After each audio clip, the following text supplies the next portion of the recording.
Hello students, I am Kamlesh and in this video we will discuss the history of English in India कि जो English language है ये India में कैसे introduce हुई, कैसे डेवलप हुई और कैसे इवॉल्व हुई और मतलब किस किस स्टेजेस से इसे गो थ्रू होना पड़ा। तो आज की अगर हम बात करें इस ग्लोबलाइज्ड एरा में तो इंग्लिश लैंग्वेज की बहुत इम्पॉर्टेंस है।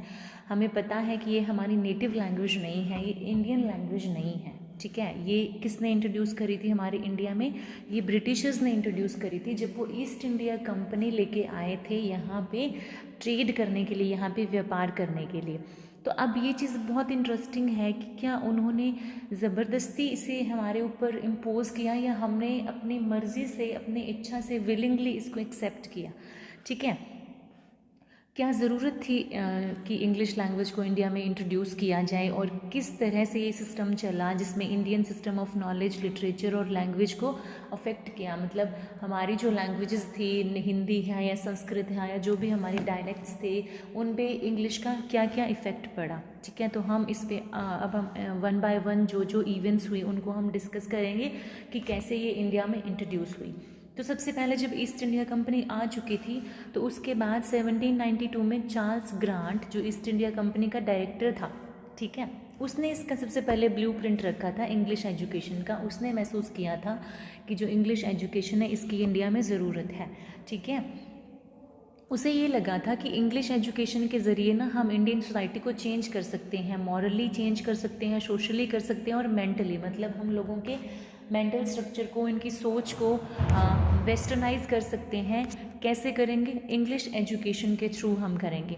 ही had said that western knowledge in English as a medium of instruction, कि उसने कहा कि अगर हम वेस्टर्न नॉलेज को लोगों में इम्पार्ट करें, ठीक है, और किस मीडियम से? इंग्लिश मीडियम के थ्रू, तो उससे क्या होगा? एक तो सुपरस्टिशंस जो है ना, इंडिया में अंधविश्वास बहुत ज़्यादा था, तो ये चीज़ें इनको हम रिमूव कर पाएंगे, इंडिया को हम सिविलाइज्ड बना पाएंगे, ठीक है। लेकिन स्टार्टिंग में ना ये किस बेसिस पे इंट्रोड्यूस हुई थी इंडिया में? रिलीजियस पॉइंट से, मतलब क्रिश्चियनिटी फैलाने के लिए इंग्लिश एजुकेशन की बिगनिंग हुई थी इंडिया में। मतलब इनका मकसद था रिलीजन फैलाना, इंडियंस को क्रिश्चियन बनाना, ठीक है। जैसे कुछ लोग आए थे इंग्लैंड से, जैसे जेकरी मैकॉले है जो लॉर्ड मैकाले का फादर था, ठीक है, और विलियम विल्बर फोर्स और चार्ल्स ग्रांट। ये तीन लोग किस चीज़ में इंटरेस्टेड थे? ये इंडिया में क्रिश्चियनिटी फैलाना चाहते थे। अपने आसपास आपने सुना होगा जैसे सिरसा का सेंट जेवियर स्कूल है, तो ये उसी टाइम का स्कूल है। मतलब स्टार्टिंग में इन स्कूल्स को ओपन करने का मकसद था कि हम इंडियंस को क्रिश्चियन बना सकें, उनके रिलीजन को हम चेंज कर सकें, ठीक है। तो जब ये इंट्रोड्यूस हुई थी ये लैंग्वेज, तो इसको क्रिश्चियन टंग बोला जाता था। इंग्लिश बोलने के बजाय इसको क्रिश्चियन टंग बोला जाता था। मतलब मेन मकसद था लोगों के धर्म को बदलना, और उसके लिए लोगों की भाषा को, लोगों के कल्चर को बदलना बहुत ज़रूरी था। जो उस टाइम पे गवर्नर था वॉरेन हेस्टिंग्स, वो बहुत रिस्पेक्ट करता था इंडियन ट्रेडिशंस की और इंडियन कल्चर की, ठीक है। तो उसने oriental learning, oriental means, oriental से आप समझिए इंडियन, क्योंकि आगे दो वर्ड आएंगे, एक तो एंग्लिकन और एक ओरिएंटलिस्ट, ठीक है। तो ओरिएंटलिस्ट वो लोग हैं जो इंडियन कल्चर या इंडियन लैंग्वेजेस के पक्ष में थे, फेवर करते थे इनको वैल्यूएबल मानते थे। और एंग्लिकन वो थे जो इंडियन लैंग्वेज को, लिटरेचर को या ट्रेडिशन को बेकार मानते थे, और वो सिर्फ इंग्लिश एजुकेशन या इंग्लिश वेस्टर्न लिटरेचर को अच्छा मानते थे, ठीक है। तो इसने ओरिएंटल लर्निंग पे फोकस किया। दैट मीन्स कि इंडियन लैंग्वेजेस हैं या कल्चर हैं उसको इसने सपोर्ट किया, उसको एनकरेज किया, ठीक है। दूसरी तरफ जो मिशनरीज थे, मिशनरीज मतलब जिनका मिशन था इंडिया में क्रिश्चियनिटी को फैलाना, वो किस में इंटरेस्ट थे? कि हम लोगों को चेंज कर दें, उनके धर्म को बदल दें हम, ठीक है। और ये कैसे पॉसिबल था? इंग्लिश एजुकेशन के थ्रू ये पॉसिबल था। तो इसी वजह से क्या हुआ था, क्योंकि अब मिशनरीज का और वॉरेन हेस्टिंग्स की अलग अलग सोच थी, ठीक है। तो जो मिशनरीज थे उन्होंने जो गवर्नर था वॉरेन हेस्टिंग, इसकी पॉलिसी को बहुत क्रिटिसाइज़ किया था, ठीक है। और इसके बीच में, इन लोगों के बीच में काफ़ी गैप आ गया था गवर्नमेंट और मिशनरीज़ के बीच में। और 1792 से लेके 1813, मतलब जब तक ये वॉरेन हेस्टिंग गवर्नर था ना, इसने मिशनरीज़ को अलाउ ही नहीं किया कि ये इंडिया में आएँ, अपनी एक्टिविटीज़ को मतलब बढ़ाएं या कि स्कूल ओपन करें या क्रिश्चियनिटी फैलाएं। मतलब ये इसके पक्ष में ही नहीं था। तो इसने 1813 तक मिशनरीज़ को आने ही नहीं दिया इंडिया में। उसके बाद आया जी 1813 का चार्टर एक्ट। तो इस चार्टर एक्ट में क्या हुआ था, मिशनरीज को फ्री एंट्री मिल गई थी इंडिया में, क्या करने के लिए, अपनी एक्टिविटीज़ को कैरी आउट करने के लिए, अपने काम को करने के लिए। और इनका काम क्या था, क्रिश्चियनिटी फैलाना, किसके थ्रू, इंग्लिश एजुकेशन के थ्रू। अब इनका ये मकसद था कि उन्होंने क्रिश्चियनिटी फैलानी थी। तो जो ये 1813 का चार्टर एक्ट था ना, इसमें ईस्ट इंडिया कंपनी ने लैंग्वेज ऑफ एजुकेशन को मेंशन ही नहीं किया था, ठीक है, बल्कि किया क्या था, East India Company and government encourage missionaries to open English schools. अब इनका मिशन क्या बन गया कि हमने इंग्लिश स्कूल ओपन करने हैं और वहाँ पे हम इंग्लिश सिखाएंगे और उनके धर्म को चेंज करेंगे, ठीक है। अब ये जो एक्ट था 1813 का, इसमें ये बोला कि जो भी पैसा दिया जाएगा ना एजुकेशन पे, वो किसको दिया जाएगा, improvement of literature and encouragement of the learned natives of India. Improvement of literature, अब देखो इसने कहा कि लिटरेचर के इम्प्रूवमेंट के लिए पैसा लगेगा। अब कौन सा है लिटरेचर, जो एंग्लिसिस्ट थे वो ये मानते थे कि जो वेस्टर्न लिटरेचर है उसको, और जो ओरिएंटलिस्ट थे वो ये मानते थे कि इंडियन लिटरेचर को, ठीक है। अब इनके बीच में ये कंट्रोवर्सी होगी। तो फिर आया लॉर्ड मैकॉले, उसने क्या किया, देखिए इस कंट्रोवर्सी को ख़त्म करने के लिए मैकाले ने ये कहा कि लिटरेचर से मतलब है हमारा इंग्लिश लिटरेचर, ठीक है, लिटरेचर का मतलब इंग्लिश लिटरेचर। और लर्नड नेटिव्स ऑफ इंडिया, कौन से, learned native of India as English learned scholar, पढ़े लिखे लोग, कौन से पढ़े लिखे, जिनको अंग्रेजी आती हो। तो इसने इन दोनों टर्म्स को प्रिसाइज कर दिया, स्पेसिफिक बना दिया। लिटरेचर मतलब इंग्लिश लिटरेचर या वेस्टर्न लिटरेचर, और पढ़े लिखे लोग मतलब कौन से पढ़े लिखे, अंग्रेजी पढ़े लिखे लोग, ठीक है। तो इस तरह से जो ब्रिटिशर्स हैं उन्होंने अपने खुद के स्वार्थ के लिए इसको इम्प्लीमेंट कर दिया। अब क्वेश्चन आया कि रोल ऑफ मिशनरीज क्या था इंग्लिश एजुकेशन को इम्पार्ट करने में या उसको डिसेमिनेट करने में, स्प्रेड करने में। तो हाँ 1813 के बाद से, क्योंकि मिशनरीज एक्टिवेट थे, वो लोग काम कर रहे थे, वो मतलब इंडिया को नई लैंग्वेज कंट्री बनाना चाहते थे, इंग्लिश लैंग्वेज कंट्री, नया कल्चर बनाना चाहते थे, वेस्टर्न कल्चर, और नया रिलीजन मतलब क्रिश्चियनिटी। तो वो ये सारे इन कामों पे लगे हुए थे वो लोग। अब ईस्ट इंडिया कंपनी ने क्या किया, इनको फ्री एंट्री तो दी मिशनरीज़ को, और इनको स्कूल ओपन करने के लिए बहुत इनकरेज किया। तो 1815 से लेकर 1840 के बीच में उन्होंने बहुत सारे इंग्लिश स्कूल्स ओपन किए, जैसे कि Baptist mission school 1815, Serampore college 1818, London mission society school and bishop's college 1818, bishop's college at Sibpur in Bengal 1820, Calcutta school society school 1890, Jai Narayan Ghoshal's English school at Banaras 1818। मतलब इस टाइम पीरियड के दौरान इन्होंने बहुत सारे स्कूल्स जो हैं वो ओपन किए। अब एक अलेक्जेंडर डफ था जो स्कॉटलैंड से आया था। अब ये देखिए कुछ टर्म्स होती हैं उनके बीच में आपको कंफ्यूज नहीं होना है। हम कई जगह यूज़ करते हैं इंग्लैंड, ठीक है, कई जगह हम यूज़ करते हैं ब्रिटेन। तो ब्रिटेन किसको बोला जाता है, ब्रिटेन में आपका इंग्लैंड, स्कॉटलैंड प्लस आयरलैंड, ये तीनों मिलके क्या बनाते हैं, ये तीनों मिलके आपका ब्रिटेन बनाते हैं। इंग्लैंड तो अकेला इंग्लैंड है ही। जब 1707 में स्कॉटलैंड और इसके बाद में आयरलैंड, ये तीनों भी इसमें ऐड कर दिए गए थे, एक टेरिटरी बन गई थी, तब इसको ब्रिटेन बोला जाने लगा था, ठीक है। तो ब्रिटिशर्स का राज था, that means England, Scotland, Ireland, तीनों कंट्रीज़ का हम पे राज था, और तीनों को कंबाइनली उस टाइम पे ब्रिटेन बोला जाता था, ठीक है। इसीलिए बोला है कि जो अलेक्जेंडर डफ है ना, ये स्कॉटलैंड से आया था, मिशनरी था, मतलब इसका मिशन था क्रिश्चियनिटी को फैलाना। इसने क्या किया था, जनरल असेंबलीज इंस्टीट्यूशन इस्टेब्लिश किया, एक कम किया 1830 में। ये बहुत एक्टिव था, ये जो इंस्टीट्यूशन है स्कूल्स को ओपन करने में। कब से लेके कब तक, 1830 से 1843 तक। उसका क्या मानना था कि जो इंग्लिश एजुकेशन है ये एक बहुत अच्छा ज़रिया है जिससे हम लोगों में एक तो एजुकेशन दे सकते हैं और अच्छी तरह की क्रिश्चियनिटी हम उनमें डाल सकते हैं। मतलब उनका कल्चर भी इंग्लिश बन जाएगा, उनकी लैंग्वेज भी इंग्लिश बन जाएगी, और उनका धर्म भी क्रिश्चियन बन जाएगा, ठीक है।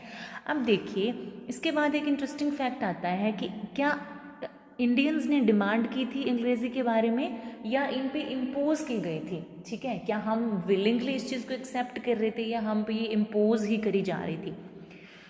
तो अब क्योंकि क्रिश्चियन मिशनरीज बहुत सारा एफर्ट कर रहे थे, उसके बाद में क्या हुआ कि इंडिया में भी इसकी डिमांड है वो बढ़ रही थी, खास करके बंगाल में, ठीक है। बंगाल के लोग चाहते थे कि हमें इंग्लिश पढ़ाई जाए, हमें इंग्लिश मीडियम में पढ़ाया जाए।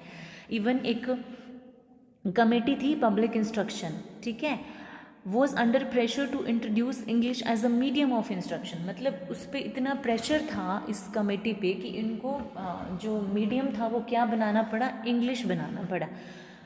तो गवर्नर वॉरेन हेस्टिंग्स जो था, ये हमने पहले किया है कि ये ओरिएंटलिस्ट था, मतलब ये इंडियन ट्रेडिशंस को और इंडियन कल्चर को ये क्या करता था, एनकरेज करता था। तो इसने क्या किया था, एक तो कैलकटा मद्रासा 1781 में और एक बनारस संस्कृत कॉलेज 1791 में, ये दो इसने एजुकेशनल इंस्टीट्यूट ओपन किए थे और यहाँ पे सिर्फ इंडियन लैंग्वेजेस और इंडियन कल्चर को पढ़ाया जाता था, यहाँ पे इंग्लिश नहीं पढ़ाई जाती थी, जो कि वॉरेन हेस्टिंग ने ओपन किए थे, ठीक है।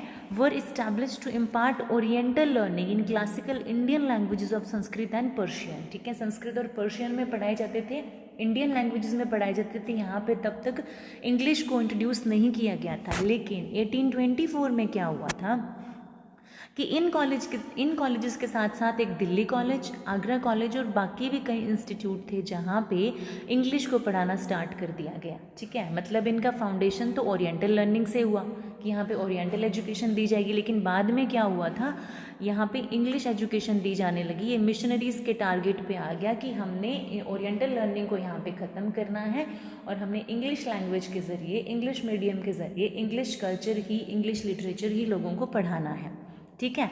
अब इंग्लिश जो इंडियन स्टूडेंट थे ना, वो भी बहुत एंथुजियास्टिक थे और बहुत उतावले थे इंग्लिश को सीखने के लिए। अब 1780 से लेके 95 तक बहुत सारे इंग्लिश न्यूज़पेपर स्टार्ट हुए जिसमें इंडियंस भी इंग्लिश में लिखने लगे थे।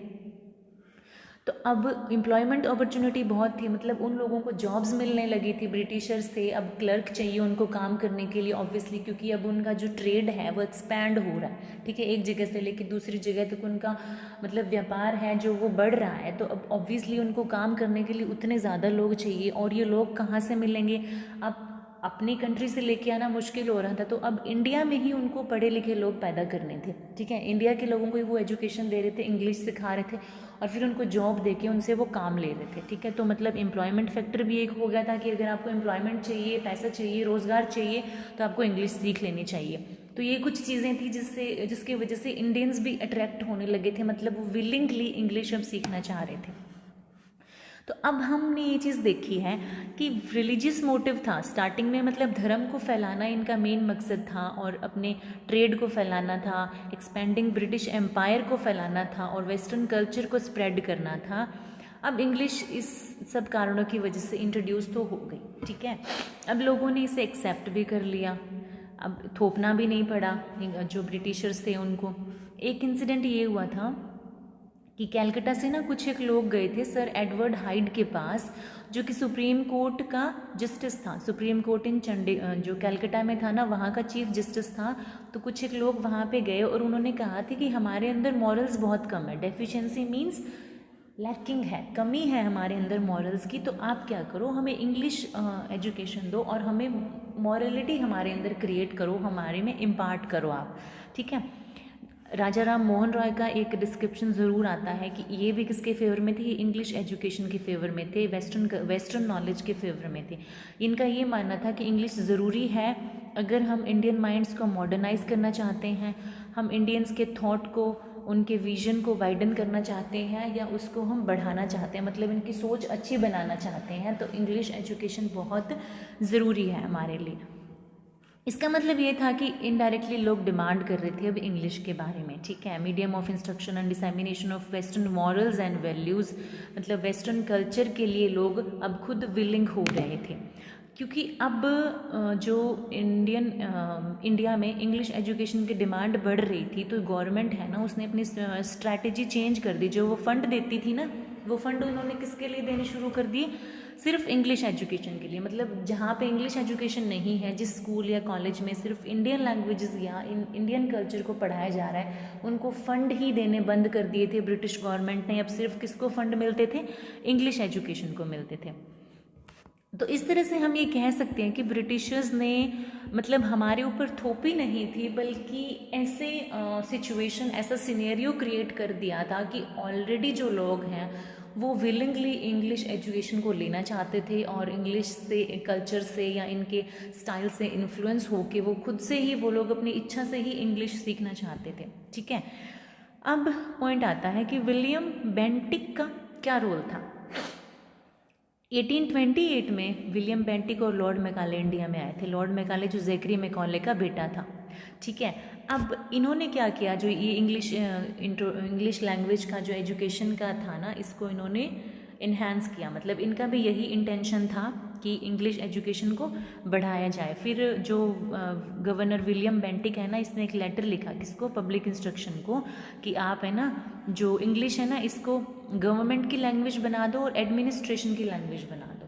ठीक है, मतलब जितने भी कामकाज होंगे, सरकारी कामकाज, वो किस में होंगे, वो इंग्लिश में होंगे। सो सितंबर 1830 में क्या हुआ, कोर्ट ऑफ डायरेक्टर ने ये कह दिया कि जो इंग्लिश है ना, इसी के ज़रिए सारे पब्लिक बिजनेस के सभी डिपार्टमेंट में इंग्लिश के ज़रिए ही डील किया जाएगा। सारे एडमिनिस्ट्रेशन के काम और किस में किए जाएंगे, इंग्लिश लैंग्वेज में किए जाएंगे। अब एक इवेंट हुआ था कि मैकाले ने अपना माइन्यूट दिया था। ठीक है, वो माइन्यूट क्यों दिया, क्यों उसकी ज़रूरत पड़ी, उससे पहले क्या हुआ, प्रायर मीन्स मैकाले के माइन्यूट से पहले जो इसने 1835 में दिया था, उससे पहले क्या सिनेरियो था या इस माइन्यूट की ज़रूरत क्यों पड़ी थी।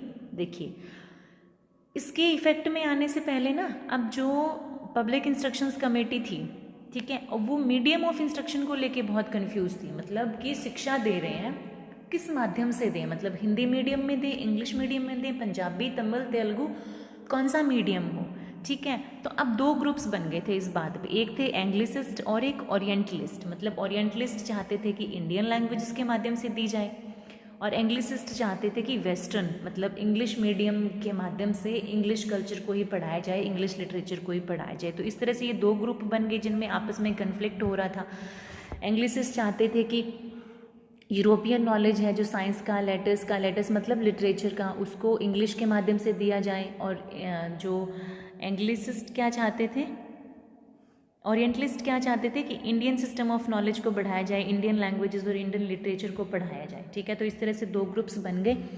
अब interesting thing was both the groups were agreed that medium of instruction for Indians must be vernaculars. एक मतलब अच्छी इंटरेस्टिंग चीज़ ये थी कि ये दोनों ग्रुप एक बात पे सहमत थे कि हम वर्नाकुलर्स को इनका मीडियम बना सकते हैं। वर्नाकुलर्स मीन्स जो आम लोगों की बोली है, जैसे आम लोगों की, जैसे हरियाणा में लोग हरियाणवी बोलते थे, पंजाब में पंजाबी, तमिलनाडु में तमिल, इस तरह से सपोज जो जो जिनकी वर्नाकुलर्स हैं, मतलब लोकल लेवल्स की जो जो आम लोगों की भाषा है, कॉमन लैंग्वेज है, उसको हम मीडियम बना दें। लेकिन उसमें प्रॉब्लम क्या है, ये लोग मानते थे, मैकाले क्या मानता था कि जो वर्नैकुलर है ना, इंडियन वर्नैकुलर, ये बहुत पुअर है और बहुत रूड है। मतलब इनको पॉलिश करने की ज़रूरत है, इनको एनरिच करने की ज़रूरत है। और एनरिच किससे करें, अगेन अब ये एनरिचमेंट पे इन पे कन्फ्यूजन हो गया, क्योंकि जो एंग्लिसिस्ट थे ये चाहते थे कि हम इंग्लिश की मदद से इनको पॉलिश करेंगे और ओरिएंटलिस्ट चाहते थे कि हम इंडियन लैंग्वेजेस की मदद से इनको पॉलिश करेंगे। तो अगेन कन्फ्लिक्ट वहीं का वहीं रहा। तो उसके बाद में जो लॉर्ड मैकाले है, इसको ये एक तरह से इस प्रॉब्लम को सॉल्व करने की जिम्मेदारी दी गई लॉर्ड मैकाले को कि तुम अब इसका कुछ हल निकालो कि हम कैसे किस मीडियम के थ्रू एजुकेशन को इम्पार्ट करें। ठीक है, तो फिर इसके बाद आया था मैकाले का माइन्यूट। मैकाले ने अपनी एक रिपोर्ट दी थी 1835 में, जिसे मैकालेज माइन्यूट कहा जाता था। उसमें इसने क्या लिखा था, इसके ना मतलब इंटेंशन बहुत क्लियर थी। ये क्या चाहता था, ये गवर्नमेंट के प्रति बहुत लॉयल था, मतलब, और इसलिए वो इंग्लिश एजुकेशन को इम्पार्ट करने के फेवर में था, क्योंकि इंग्लिश एजुकेशन इम्पार्ट होंगे तो लोग क्रिश्चियन बनेंगे, तो वो अंग्रेज़ों के खिलाफत नहीं करेंगे कभी भी। ठीक है, और अगर वो इंग्लिश का नॉलेज है तो उनको, मतलब उन लोगों को रोज़गार देके उनसे काम लिया जा सकता है। मतलब उनको जॉब देंगे तो उनको काम करने वाले मिलेंगे, और उनका काम किस में था, इंग्लिश लैंग्वेज में था। ये तो बहुत ज़रूरी था कि इंग्लिश लैंग्वेज लोगों को दी जाए। तो इसके गोल क्लियर थे। क्या गोल थे, we must at present do our best to form a class who may be interpreters between us and the millions whom we govern. मतलब हमारे लिए एक ऐसी क्लास, ऐसे ग्रुप ऑफ पीपल का क्रिएट करना बहुत ज़रूरी है, जो हमारे बीच में और मिलियंस मतलब आम जनता के बीच में इंटरप्रेटर का काम कर सके। मतलब जिन लोगों को अंग्रेज़ी आए और हिंदी भी आए, मतलब वो हमारी भाषा आम लोगों को समझा सकें और आम लोगों की बात हमारे तक पहुंचा सकें। मतलब हम ऐसी क्लास बनाना चाहते हैं जो ब्लड से और कलर से तो इंडियन हो, लेकिन उनका टेस्ट, उनके विचार और उनका मॉरल, उनका सब सेट सिस्टम, इंटेलेक्ट, वो सारा कैसा हो, वो अंग्रेज़ों के जैसा हो। मतलब दिखने में इंडियन है, मतलब अंदर से अंग्रेज़ है, अंग्रेज़ों का फेवर करें, अंग्रेज़ी भाषा का ज्ञान हो, क्रिश्चियन धर्म को जो लोग अपना लें। तो ऐसे ग्रुप ऑफ पीपल हम बनाना चाहते हैं, मतलब इसका साफ साफ मकसद था। ठीक है, तो इसके में जो माइन्यूट था ना, इसको साथ के साथ इम्प्लीमेंट कर दिया था, तो इससे जो ओरिएंटलिस्ट और एंग्लिसिस्ट की कंट्रोवर्सी थी वो ख़त्म हो गई थी। मतलब इंग्लिश क्या है, वो मीडियम ऑफ इंस्ट्रक्शन बन गया था इंडिया में। So Bentinck also issued resolution right after the month of May. जब इसने 1835 में अपना माइन्यूट दिया, उसके कुछ ही महीने बाद में इसने ना कहा कि जितने भी सारे गवर्नमेंट फंड है ना, वो सिर्फ इंग्लिश एजुकेशन पे लगाओ तुम, बाकी की अगर ओरिएंटल लैंग्वेज पे कोई स्टडी हो रही है या कहीं पे भी कुछ भी हो रहा है ना इंग्लिश लैंग्वेज के अलावा, तुम उसको पैसा ही मत दो। ठीक है, तो ये बहुत इम्पॉर्टेंट एक इवेंट था उस टाइम का इंग्लिश लैंग्वेज के इम्पार्टिंग में। तो 1830 तक ये बहुत ही डिफ़िकल्ट हो गया था ईस्ट इंडिया कंपनी के लिए काम करना क्यों, क्योंकि अब उनका ट्रेड है वो एक्सपेंड हो रहा था, उनको ज़्यादा से ज़्यादा लोग चाहिए थे काम करने के लिए, और वो लोग कौन हो सकते हैं, जिनको अंग्रेज़ी आए। ठीक है, तो इसलिए मतलब ये इंग्लिश एजुकेटेड बाबू क्लर्क बनाना चाहते थे, इनका इंटेंशन यही था इंग्लिश एजुकेशन के बिहाइंड। इनका इंटरेस्ट कोई नहीं था कि हम इंडियंस में से सुपरस्टिशन को हटा दें या उनकी ग्रोथ के लिए काम करें या हम उनके विचारों को अच्छा करें या उनको मॉरल एजुकेशन दें, ऐसा इनका कोई इंटेंशन नहीं था। ये सिर्फ और सिर्फ ये चाहते थे कि हमें अंग्रेज़ी जानने वाले लोग चाहिए ताकि हमारा काम बन सके। ठीक है, वो हमारे काम को संभाल सके, मैनेजमेंट को देख सकें। और and it was expected that elite Indians would educate, जो बड़े लोग हैं, बड़े इंडियंस लोग हैं, वो पढ़ेंगे और वो किसको पढ़ा देंगे, आगे आम जनता को पढ़ा देंगे। इसका मतलब साफ साफ ये था कि जो मैकाले का माइन्यूट था ना, ये सिर्फ बड़े लोगों के लिए था, आम जनता के डेवलपमेंट के लिए, आम जनता के बेनिफिट का इसमें कहीं कोई पॉइंट नहीं था, ये उनके लिए नहीं था। ये एक सेल्फिश एक्ट था, किसका, ब्रिटिशर्स का। सो इतना इनफ है इस वीडियो के लिए। तो आगे history of English in India को हम अगले वीडियो में कंप्लीट करेंगे। So keep learning, keep growing and keep loving literature.